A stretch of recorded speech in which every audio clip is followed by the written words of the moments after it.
O que dirige a sua vida? Percebi que o que faz os homens correrem atrás do sucesso é a inveja. Eclesiastes 4:4. O homem sem propósito é como um barco sem leme, um vira-lata, um nada, um ninguém. Thomas Carlyle. A vida de todo indivíduo é dirigida por algo. A maioria dos dicionários define o verbo dirigir como guiar, controlar, direcionar. Se você está dirigindo um carro, batendo um prego ou rolando uma bola de golfe, está naquele momento guiando, controlando e direcionando. Qual a força motriz que dirige a sua vida? Neste exato momento, é possível que um problema, uma urgência ou um fim de prazo determinado estejam guiando você. É possível que uma lembrança dolorosa, um temor, uma crença inconsciente também o estejam dirigindo. Centenas de circunstâncias, valores e emoções podem dirigir a sua vida. Eis aqui 5 dos mais comuns. Muitos são dirigidos pela culpa. Algumas pessoas passam a vida inteira fugindo do remorso e ocultando a vergonha. Dirigidas pela culpa, são manipuladas pelas lembranças. Permitem que o passado controle o futuro e frequentemente punem a si mesmas, sabotando o próprio sucesso. Quando Caim pecou, sua culpa afastou da presença de Deus, que disse: "Você será um fugitivo errante pelo mundo." Esse quadro descreve a maioria das pessoas hoje em dia, e andar pela vida sem propósito. Somos produto de nosso passado, mas não precisamos ser prisioneiros dele. O propósito de Deus não é restringido pelo nosso passado. Ele tornou um assassino chamado Moisés um líder, um covarde chamado Gideão um corajoso herói. E também pode fazer coisas maravilhosas com o restante de sua vida. Deus é especialista em dar às pessoas um novo começo. A Bíblia diz: "Como é feliz o homem que tem suas desobediências perdoadas e seus pecados cobertos." Muitos são dirigidos pelo ressentimento e pela raiva. Algumas pessoas apegam-se às mágoas sem jamais superá-las, ao invés de aliviar a dor por meio do perdão. Revivem-na continuamente em pensamento. Quando dirigidas pelo ressentimento, calam-se e interiorizam a raiva, enquanto outros se irritam e agridem outros. Ambas as reações são nocivas e inúteis. O ressentimento sempre machuca mais o ofendido que a pessoa que o ofendeu. Enquanto o ofensor provavelmente já esqueceu o insulto e seguiu em frente, você continua angustiado em sua dor, perpetuando o que aconteceu. Ouça: aqueles que o magoaram no passado não poderão continuar a feri-lo, a menos que você se agarre à dor por meio do ressentimento. O que passou, passou. Nada pode mudar o passado. Você apenas se machuca com a amargura para o próprio bem. Aprenda com o passado e então esqueça. A Bíblia diz: ficar desgostoso e amargurado é loucura, é falta de juízo que leva à morte. Muitos são dirigidos pelo medo. Seus temores provavelmente resultam de experiências traumáticas e de expectativas fantasiosas, do crescimento num lar extremamente severo ou mesmo de predisposição genética. Independentemente do que tenha causado tal situação, pessoas dirigidas pelo medo com frequência perdem grandes oportunidades por terem medo de correr riscos. Em vez disso, comportam-se de maneira cautelosa evitando arriscar-se e tentando manter o status. O medo é encarceramento voluntário que o impedirá de se tornar no que Deus pretende que você seja. Você deve agir contra isso, com as armas da fé e do amor. A Bíblia diz: no amor não há medo, ao contrário, o perfeito amor expulsa o medo, porque o medo supõe castigo. Aquele que tem medo não está aperfeiçoado no amor. Muitos são dirigidos pelo materialismo. O desejo de adquirir é o único objetivo na vida de algumas pessoas. O impulso de sempre querer mais baseia-se na concepção equivocada de que possuir mais me tornará mais feliz, mais importante e mais protegido. Contudo, são 3 expectativas falsas. Bens materiais trazem felicidade apenas temporária. A situação de constante tranquilidade acaba gerando tédio e então passamos a desejar novidades, coisas maiores e melhores. Também é um mito a concepção de que quanto mais bens adquirir, mais importante serei. Autoestima e riquezas materiais não são sinônimos. Nosso valor não é determinado por nossas posses. E Deus deixa claro que as coisas mais valiosas da vida não são bens materiais. O mito mais comum a respeito do dinheiro é o de que, quanto mais dinheiro se tem, mais protegido está. Isso não é verdade. Riquezas podem ser perdidas num piscar de olhos, por uma quantidade considerável de fatores que fogem do nosso controle. A verdadeira segurança só pode ser encontrada naquilo que jamais poderá ser tomado de você: seu relacionamento com Deus. Muitos são dirigidos pela necessidade de aprovação.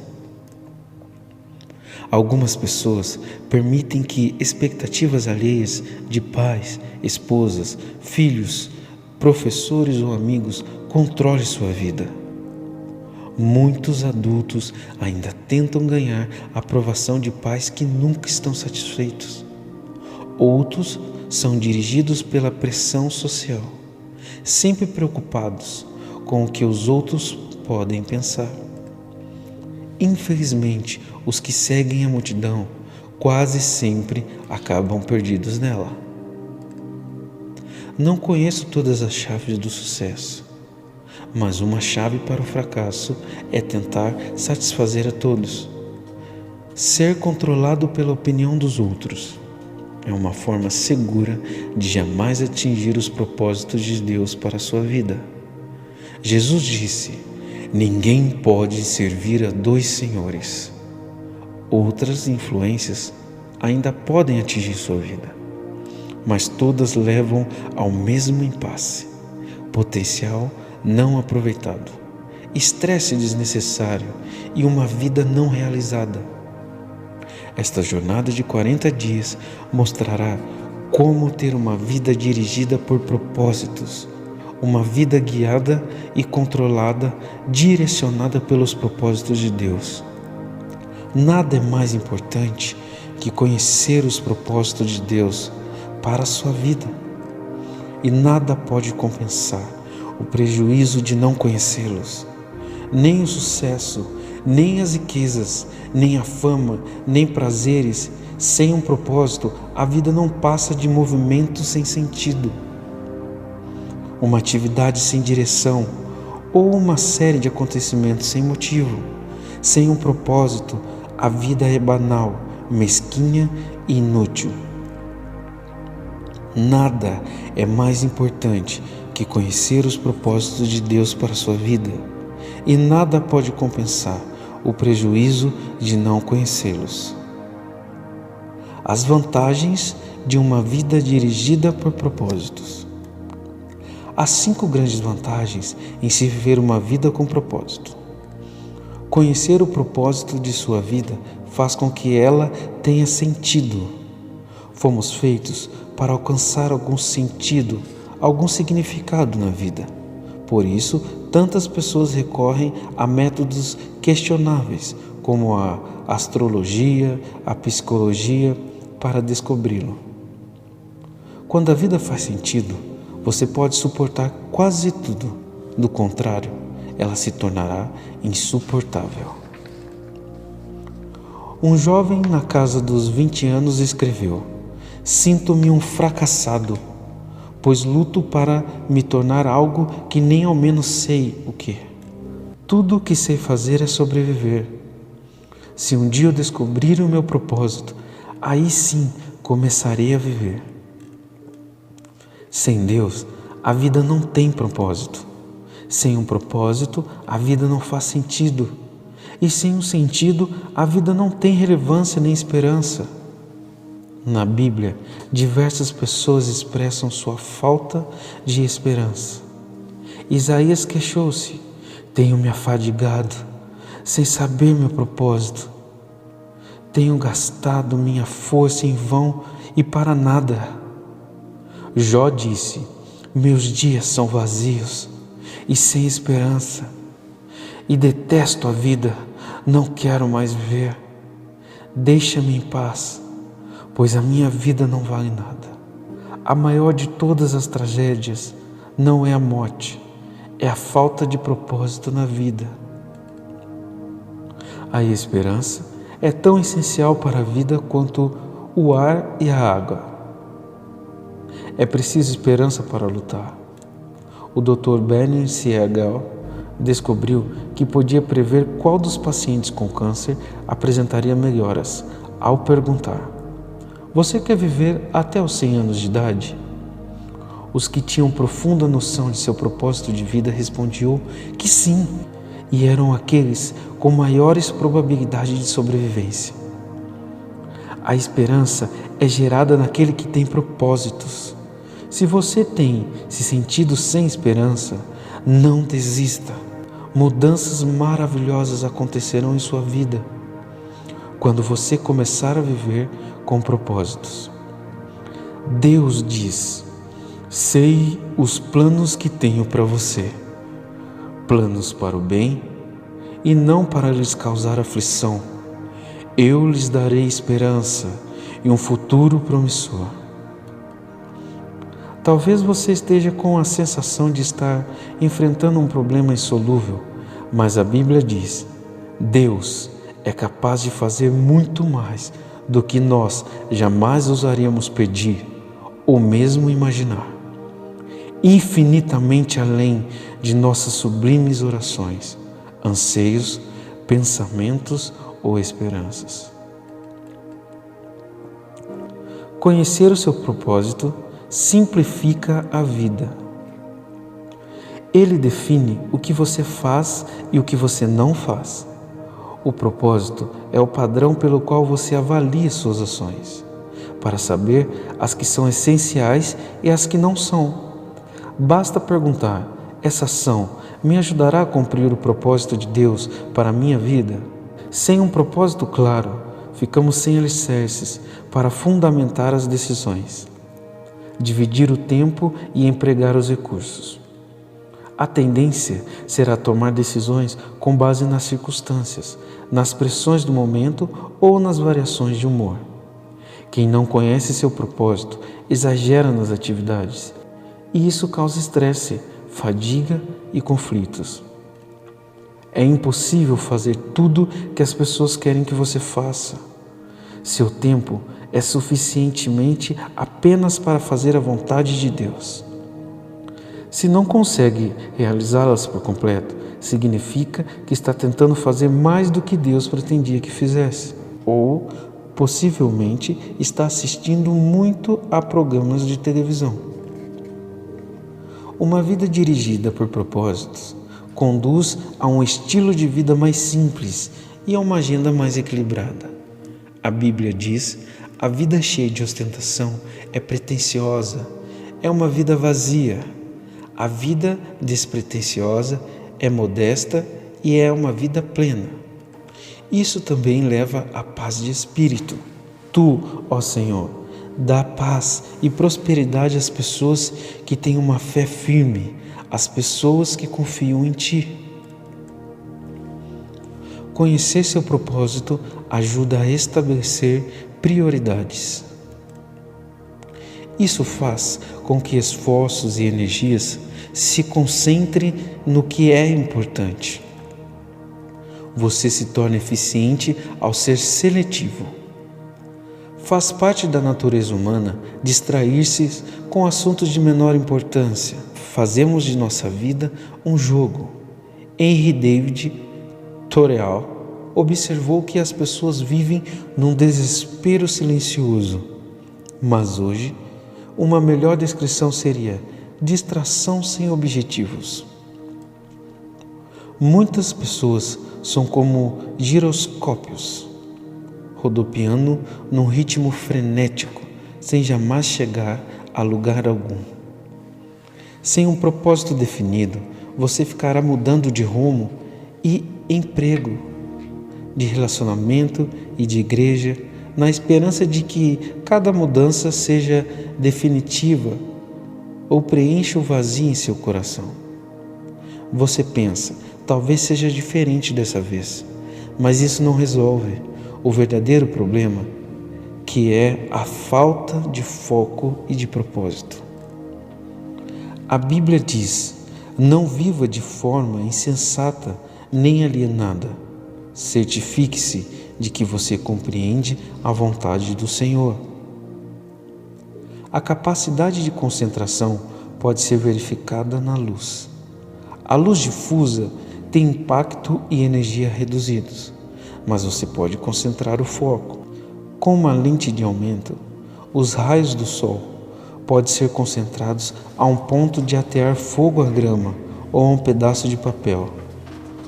Quando a convergência da luz é maior, com o raio laser, ela pode até cortar o aço. Não há nada tão poderoso quanto a vida direcionada, isto é, vida com propósito. Os homens e as mulheres que mais influenciaram a história estavam concentrados numa direção. O apóstolo Paulo, por exemplo, difundiu o cristianismo no Império Romano praticamente sozinho. Seu segredo era uma vida direcionada. Ele disse: estou concentrando minhas energias unicamente nisto, esquecer o que já passou e avançar para o que está à minha frente. Se você quer que a sua vida cause impacto, dê-lhe uma direção. Pare de andar em círculos, pare de tentar fazer tudo, faça menos, elimine até mesmo as boas atividades, concentrando apenas no que for mais importante. Jamais confunda atividade com produtividade. Você pode estar ocupado sem ter um propósito. Mas para quê?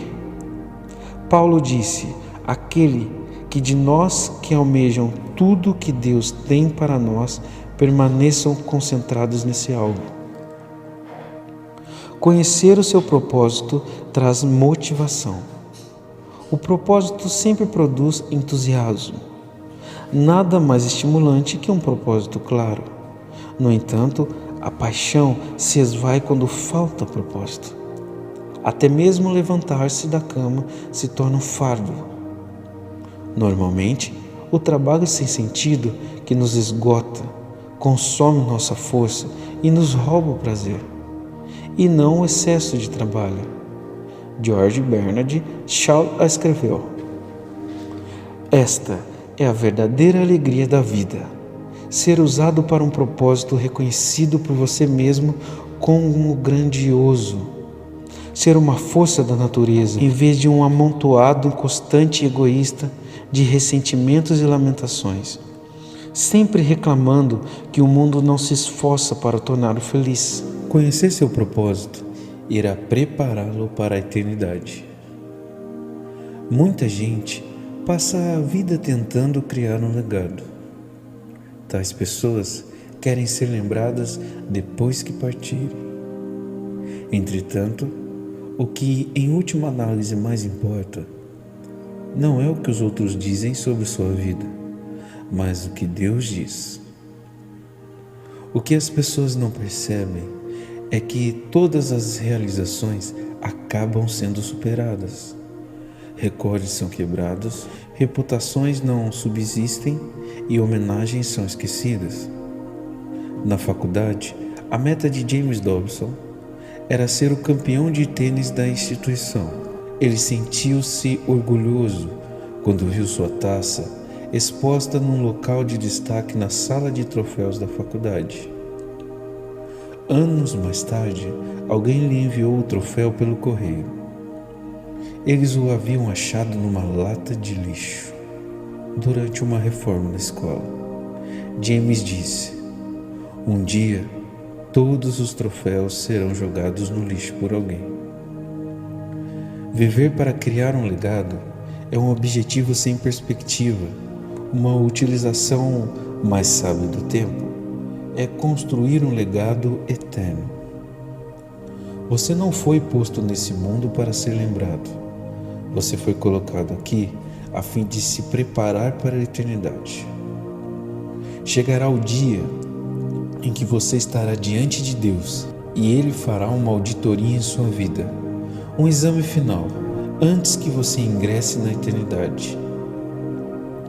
A Bíblia diz: lembre-se, cada um de nós comparecerá diante do tribunal de Deus. Sim, cada um de nós terá de prestar contas de si mesmo a Deus. Felizmente, Deus quer que passemos no teste. Por isso, nos deu as perguntas antecipadamente. Pela Bíblia, entendemos que Deus nos fará duas perguntas fundamentais. Primeira, o que você fez com o meu filho, Jesus Cristo? Deus não irá perguntar sobre sua formação religiosa ou visão doutrinária. O único ponto importante será: você aceitou o que Jesus fez por você? Aprendeu a amá-lo e a confiar nele? Jesus disse: "Eu sou o caminho, a verdade e a vida. Ninguém vem ao Pai a não ser por mim." Segunda, o que você fez com o que eu lhe dei? Isto é, o que você fez com a vida, dádivas, talentos, oportunidades, energia, relacionamento e recursos, enfim, tudo o que Deus lhe deu. Gastou com você mesmo ou fez uso deles para os propósitos que Deus tinha para você? Prepará-lo para essas duas perguntas é o objetivo deste livro. A primeira irá determinar onde você passará a eternidade. A segunda determinará o que você fará na eternidade. Ao terminar este livro, você estará pronto para responder a essas duas perguntas. Terceiro dia, pensando sobre o meu propósito de vida. Um tema para reflexão. Viver com um propósito é o caminho para a paz.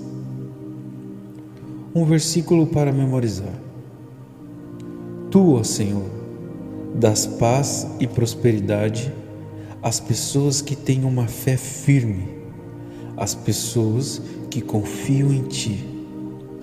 Isaías 26, 3. Uma pergunta para meditar. É a opinião da minha família e de meus amigos que orientam minha vida? Que força desejo que dirige a minha vida? Deus abençoe a todos. Voz, William Beltrão.